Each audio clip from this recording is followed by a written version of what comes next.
আসসালামু আলাইকুম। Technique easy এডুকেশনের পক্ষ থেকে নবম দশম শ্রেণীর শিক্ষার্থীদের জানাচ্ছি শুভেচ্ছা। আজকের পর্বে আমরা অনুশীলনীর সৃজনশীলতা নিয়ে তোমাদের সাথে একটু আলোচনা করব। কি বলছে দেখো তো।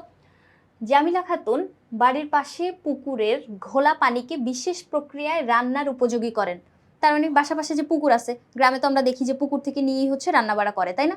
তাহলে উনার বাড়ির পাশে যে পুকুরটা, পুকুরের পানিটা হচ্ছে ঘোলা ঘোলা পানি। এখন তুমি ঘোলা পানি দিয়ে রান্না করবা, কিরকম না? তোমার পেটে যাবে খাবারগুলা, ময়লাগুলোও তো চলে যাবে। সেক্ষেত্রে উনি কি করে, একটা বিশেষ প্রক্রিয়ায় ওই পানিটাকে খাবারের উপযোগী বা রান্নার উপযোগী করেন। এরপরে অপরদিকে রতন সাহেব তার পানি বোতলজাতকরণ কারখানা ও ওষুধ তৈরির কারখানায় পানিকে জীবাণুমুক্ত ও বিশুদ্ধকরণ করে ব্যবহার করেন। তাহলে দেখো উনার কারখানা আছে। কারখানা বলতে হচ্ছে ওই যে মিনারেল ওয়াটার, যেখানে আমরা বোতলজাতকরণ মিনারেল ওয়াটার কিনতে পারি না, তাহলে ওগুলো তো কোনো না কোনো কারখানায় তৈরি হয়। ওরকমই একটা কারখানা যেখানে বোতলজাতকরণ পানি তৈরি করে, আবার ঔষধ তৈরি করে। ঔষধ তৈরির কারখানা আছে যেখানে আমাদের বিশুদ্ধ পানি প্রয়োজন। তাহলে বোতলজাতকরণ কারখানায় কি করতেছে? জীবাণুমুক্তকরণ করতেছে। আর ঔষধ কারখানায় কি করতেছে? পানি বিশুদ্ধকরণ করতেছে। তাহলে উদ্দীপকটুকু বুঝতে পারার পরে আসো এখানে কি বলছে, ক নাম্বার প্রশ্নটা, পানির স্ফুটনাঙ্ক কাকে বলে? স্ফুটনাঙ্ক বলতে হচ্ছে পানি যে ফুটতেছে ওই মানটা, মানে কত ডিগ্রি সেলসিয়াস তাপমাত্রায় কত চাপে পানি বাষ্পে পরিণত হওয়া শুরু করবে, এটা জিজ্ঞেস করছে।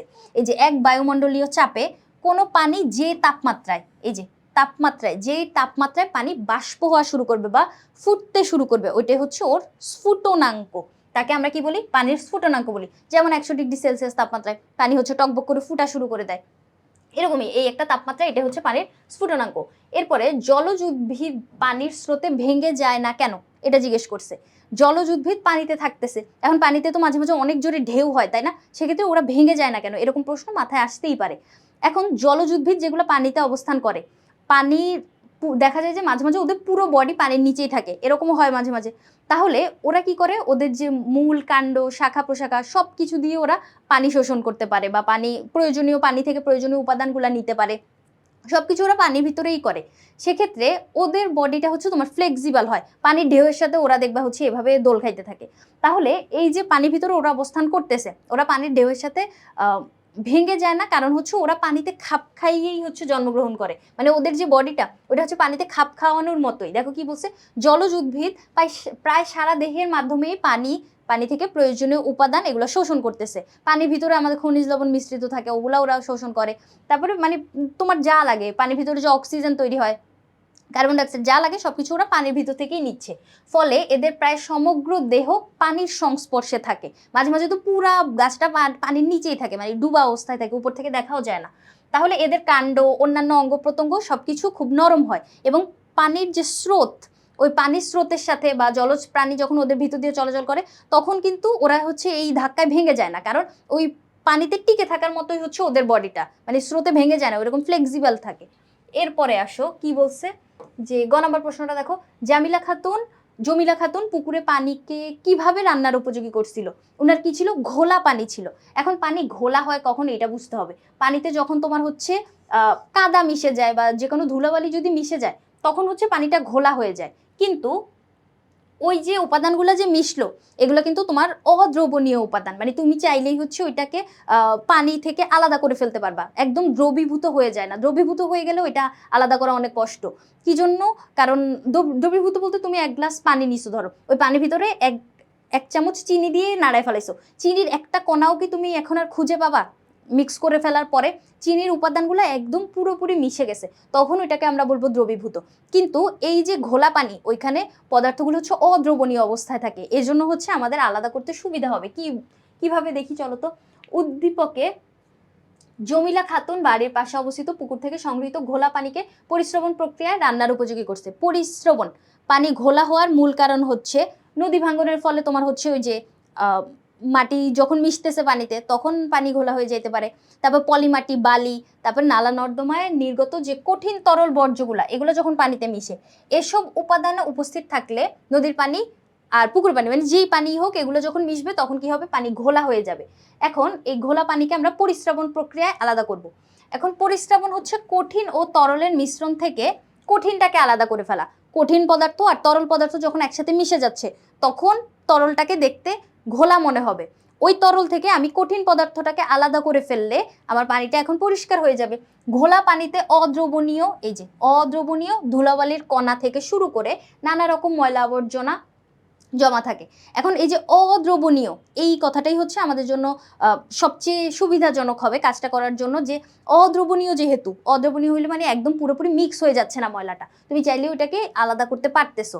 তাহলে এগুলো পরিস্রাবনের মাধ্যমে পানি থেকে দূর করা সম্ভব। কি করবো আমরা, বালির স্তর যেগুলা বা কাদা যেগুলো মিক্স হয়েছে, অদ্রবণীয় উপাদানগুলো, এগুলো হচ্ছে কিন্তু ভারী মেটাল হয়। ওরা কি হয়, তুমি যদি রেখে দাও পানিটা, ওরা দেখবে তলানি হয়ে মানে নিচে জমা হয়ে থাকে। মানে একটা পাত্রের ভিতর নাও, নিয়ে তলানি আকারে দেখবা যে কিছুক্ষণ পরে জমা হয়ে যায়, উপরে স্বচ্ছ পানি জমা হয়, তুমি উপরের পানিটুকু ছেঁকে আলাদা করে নিবা।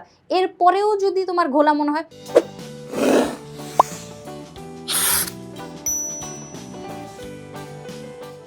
তখন তুমি সুতির কাপড় নিতে পারো, মানে খুবই সূক্ষ্ম এরকম কাপড় দিয়ে ওইখানের ভিতর পানিটা ঢাললে দেখবা কাপড়ের উপরে তোমার বালুগুলা বা ময়লাগুলা আলাদা হয়ে যাচ্ছে। তাহলে তুমি ছাকার পরে যে পানিগুলা পাইলা ওগুলো কিন্তু পরিষ্কার পানি। তাহলে এই যে অদ্রবণীয় যে উপাদানগুলা, এগুলো কিন্তু আমরা চাইলে ছেঁকে বা তলানি ফেলে ওগুলাকে আলাদা করে ফেলতে পারি। তাহলে এই যে প্রক্রিয়ার মাধ্যমে ওই জমিলা খাতুন কি করতে পারে, তার রান্নার উপযোগী পানি তৈরি করতে পারে। তারপরে আসো,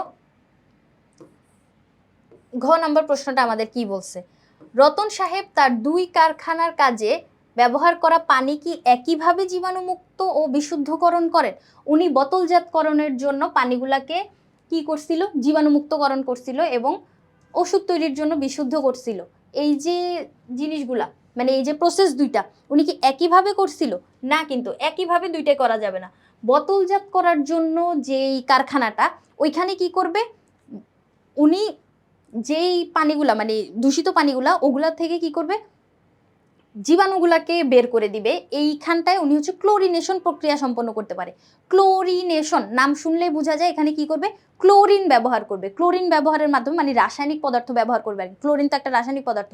তাহলে ক্লোরিন তো একা একা তুমি পাবা না, মানে ওটা হচ্ছে হয় গ্যাসে থাকে, মানে এমনি অণু আকারে তো তুমি পাচ্ছ না, তাহলে গ্যাস দিয়ে ব্যবহার করতে পারো, অথবা হচ্ছে তোমার ব্লিচিং পাউডারের ভিতর কিন্তু ক্লোরিনের যে মানে উপাদানটা থাকে, তাহলে তুমি ব্লিচিং পাউডারও ব্যবহার করতে পারো। এগুলো হচ্ছে সব তোমার রাসায়নিক পদার্থ। রাসায়নিক পদার্থ ব্যবহারের মাধ্যমে আমরা পানি পরিষ্কার করার পদ্ধতি কিন্তু মানে ছোটবেলাও কিন্তু বিজ্ঞান বইয়ের ভিতর পড়ছিলাম, তাই না? তাহলে এই জায়গাটায় আসো, কি করবে, বোতলজাতকরণ কারখানায় ব্যবহৃত পানিকে ক্লোরিনেশন পদ্ধতিতে জীবাণুমুক্ত ও বিশুদ্ধ করবে। কিভাবে? ক্লোরিনেশন হচ্ছে একটা রাসায়নিক প্রক্রিয়া। ক্লোরিন ব্যবহার করবে, যে নামের শুরুতেই আছে ক্লোরিনেশনের, ক্লোরিন ব্যবহার করব।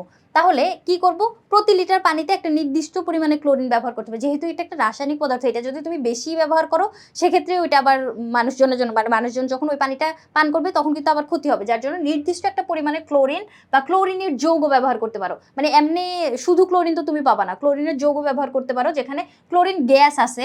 তারপরে ব্লিচিং পাউডারের সংকেতটা দেখো, এই সংকেতটা কিন্তু মনে রাখা লাগে, এমসিকিউতে মাঝে মাঝে আসে।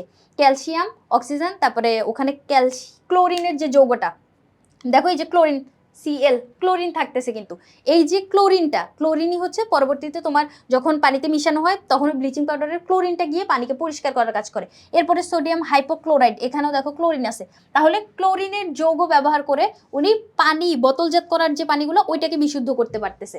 তাহলে এই যে রাসায়নিক পদার্থ পানিকে জীবাণুমুক্ত ও বিশুদ্ধ করতে সাহায্য করতেছে। এরপরে ঔষধ শিল্পের ক্ষেত্রে কি করবে, ঔষধের ক্ষেত্রে কিন্তু তোমার এরকম ক্লোরিন ব্যবহার করলে হবে না, কারণ ঔষধে আমরা জানি হচ্ছে তোমার বিভিন্ন ধরনের পদার্থ মানে সুন্দর অ্যামাউন্টে, মানে পরিমিত অ্যামাউন্টে মিক্স করা লাগবে, না হলে তো, কারণ ঔষধ দেখো একটা সেন্সিটিভ জিনিস, এই জায়গাটায় তো হচ্ছে আমরা রাসায়নিক পদার্থ দিয়ে যদি বিশুদ্ধকরণ করি ওটা কিন্তু হবে না। এক্ষেত্রে আমরা কি করব, একদম পুরোপুরি বিশুদ্ধ পানি এই জায়গায় প্রয়োজন হবে, তাই না? কারণ ঔষধ তৈরি করাটা তো খুব মানে সেন্সিটিভ একটা ব্যাপার। সেক্ষেত্রে রতন সাহেব কি করবে, পাতন প্রক্রিয়া সম্পন্ন করবে। পাতন প্রক্রিয়াটা কিরকম, ধরো আমি একটা পাত্রে ময়লা পানি নিলাম, ওর নিচে দিয়ে হচ্ছে তাপ দেওয়া শুরু করলাম। এই যে এই বাটিতে ধরো আমি ময়লা পানি নিলাম, এখানে এখন আমি তাপ দিচ্ছি, এই যে আগুন দিয়ে তাপ দিচ্ছি, বাষ্পে পরিণত হয়ে যাবে না? এখন বাষ্পগুলাকে উড়ে যাইতে দেওয়া যাবে না, বাষ্পগুলাকে আমি একটা কাচের পাত্রে ধরে ফেললাম। এই যে এখানে হচ্ছে বাষ্প এসে জমা হইলো, মানে তাপ দিলে যে ধোঁয়া বের হয় না, ওই ধোঁয়াগুলা বাষ্পটা এসে এখানে জমা হইলো, এটাকে আমি কি বলবো, তোমার হচ্ছে বাষ্পায়ন, মানে বাষ্পে পরিণত করলাম। এরপরে উপর দিয়ে আমি কতগুলা বরফ রেখে দিলাম। বরফ রেখে দেওয়ার কারণে এই জায়গার সারফেসটা অনেক বেশি ঠান্ডা হয়ে যাবে না? এই ঠান্ডা হওয়ার কারণে ওই বাষ্পগুলো কি হবে, ঘন হয়ে যাবে, ঘন হয়ে পানি কণায় পরিণত হয়ে যাবে। তাহলে প্রথমে বাষ্পায়ন করলাম, এরপরে বাষ্পকে আবার ঘনীভূতকরণ করে ফেললাম, মানে ঘনীভূতকরণ করার পরে এখানে আমি বিন্দু বিন্দু পানি জমতে দেখব।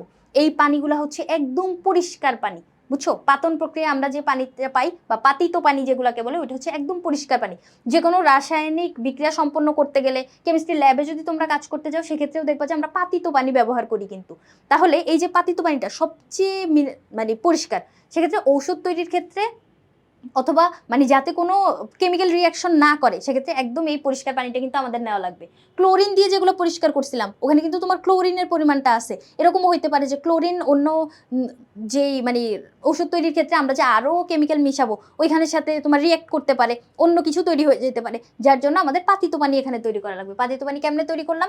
এই যে এখানে ময়লা পানিতে তাপ দিলাম, বাষ্প হইলো, বাষ্প তৈরি করার প্রক্রিয়াকে বলবো বাষ্পায়ন। বাষ্পগুলোকে আবার ঠান্ডা করে ফেলবো, মানে ঘন করে ফেলবো, ঘনীভূতকরণ। তারপরে এখানে হচ্ছে পানি জমা হবে, এই পানিগুলোই হচ্ছে আমার পাতিত পানি। তাহলে ঔষধ কারখানায় তো ব্যবহার করব পাতিত পানি, আর বোতলজাতকরণ ওখানে হচ্ছে তোমার ক্লোরিনেশন, ক্লোরিনের যৌগ ব্যবহার করব। তাহলে দুইটা প্রক্রিয়ার নাম মনে রাখা লাগবে। নামগুলো শুনলে কিন্তু আমরা বুঝতে পারি যে প্রসেসটা কিরকম হবে। ক্লোরিনেশনে ক্লোরিন ব্যবহার করব, এই যে বোতলজাতকরণের ক্ষেত্রে কি ক্লোরিন ব্যবহার করব, আর ঔষধ কারখানায় কি করব, পাতিত পানি ব্যবহার করব। তাহলে এখানে জিজ্ঞেস করছে হচ্ছে তোমার এই যে জীবাণুমুক্তকরণ এবং বিশুদ্ধকরণের ক্ষেত্রে দুই কারখানায় তোমার কাজ কি একই নাকি, মানে কাজে ব্যবহৃত করা পানি কি একই কিনা? না, পানি একই না, প্রসেস আলাদা। পানি হচ্ছে তোমার মানে ভিন্ন ভিন্ন প্রসেস ব্যবহার করে উনি হচ্ছে জীবাণুমুক্তকরণ এবং বিশুদ্ধকরণ করছে। তাহলে এই যে পানি পরিষ্কার করার যে প্রসেস, এটা দিয়েই হচ্ছে আমাদের পুরো উদ্দীপকটা, তাই না? একটা প্রথমে হচ্ছে জমিলা খাতুন কি করছে, পরিস্রাবণ প্রক্রিয়া সম্পন্ন করছে, এরপরে রতন সাহেব কি করছে, তোমার ক্লোরিনেশন আর পাতন প্রক্রিয়া সম্পন্ন করছে। তাহলে এই প্রক্রিয়াগুলা একটু সুন্দরভাবে বুঝতে পেরে যদি পরীক্ষার খাতায় সুন্দর করে রিপ্রেজেন্ট করতে পারো, আশা করি একটা সুন্দর মার্কস সিকিউর হয়ে যাবে। আশা করি বুঝাইতে পারছি। পরবর্তী পর্ব দেখার আমন্ত্রণ রইল। ধন্যবাদ সবাইকে।